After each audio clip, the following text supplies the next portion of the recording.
IMF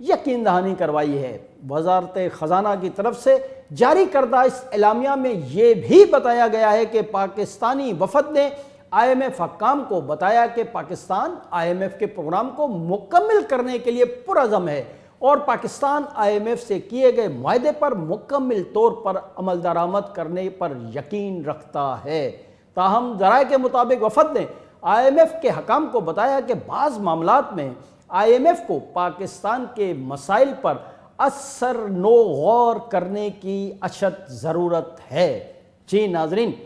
I am F سے مذکورہ ملاقات کے حوالے سے ذمہ دار ذرائع اور معاشی ماہرین کا کہنا ہے کہ گزشتہ دنوں پاکستان کی حکومت کی طرف سے پیٹرولیم مصنوعات کی قیمتوں میں کمی اور لیویز نہ لگائے جانے پر آئی ایم ایف کی طرف سے اب تک کوئی سخت رد عمل سامنے نہیں آیا اور آئی ایم ایف نے پاکستان کو تعاون جاری رکھنے کی یقین دہانی کروائی ہے۔ تاہم وزیر خزانہ کی طرف سے مستقبل میں آئی ایم ایف کی تمام تر شرائط پر مکمل طور پر عمل درآمد کی یقین دہانی کروائی ہے۔ یہ امر اگرچہ پاکستان کی حکومت کے لیے خوش آئند ہے، تاہم اس کے نتیجے میں مستقبل میں پاکستان کے عوام کو مزید مہنگائی اور مشکلات کا سامنا بھی ہو سکتا ہے۔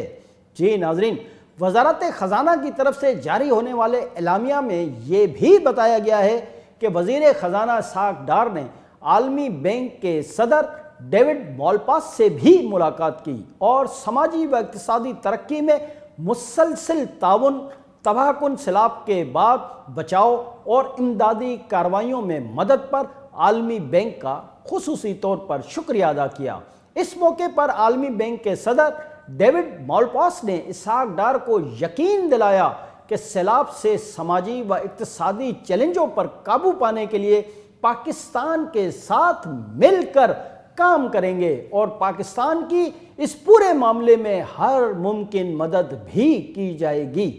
اعلامیہ کے مطابق وزیر خزانہ اسحاق ڈار نے عالمی بینک کے نائب صدر سے بھی ملاقات کی اور ان کا پاکستان کا دورہ کرنے پر شکریہ بھی ادا کیا۔ عالمی بینک کے نائب صدر نے اس موقع پر کہا کہ بینک معاشی مشکلات پر قابو پانے میں پاکستان کی حمایت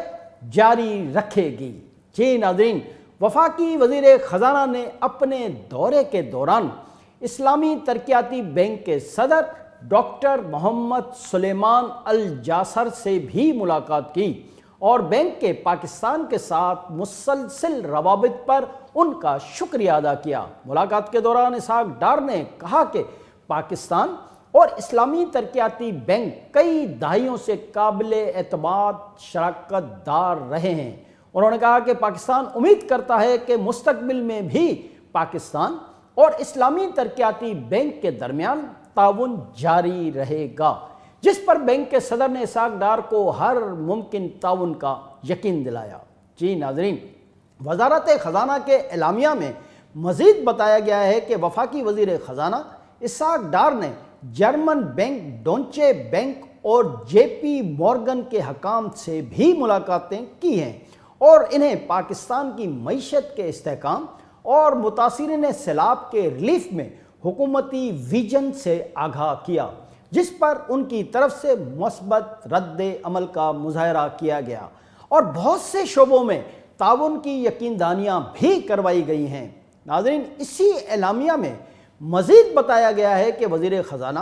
اسحاق ڈار کی قیادت میں وفد نے ریٹنگ ایجنسیوں کے ذمہ داروں سے بھی ملاقاتیں کی ہیں اور انہیں پاکستان کی اصل معاشی صورتحال سے تفصیلی طور پر آگاہ کرنے کی کوشش کی ہے۔ یہاں یہ بات بہت زیادہ دلچسپ اور خصوصی اہمیت کی حامل ہے کہ گزشتہ دنوں عالمی ریٹنگ ایجنسیز موڈیز نے پاکستان کی ریٹنگ ایک درجہ کم کر دی تھی، جس پر اسحاق ڈار نے میڈیا سے گفتگو کے دوران موڈیز کے رویے پر اظہار افسوس کرتے ہوئے کہا تھا کہ ریٹنگ ایجنسیوں کو پاکستان کی اصل صورتحال سے آگاہی نہیں ہے۔ انہوں نے کہا تھا کہ وہ عالمی ریٹنگ ایجنسیوں کے سربراہوں سے براہ راست ملاقات کر کے انہیں پاکستان کی اصل معاشی صورتحال اور سیلاب کی وجہ سے پاکستان کو درپیش مسائل سے بھی آگاہ کرنے کی پوری کوشش کریں گے۔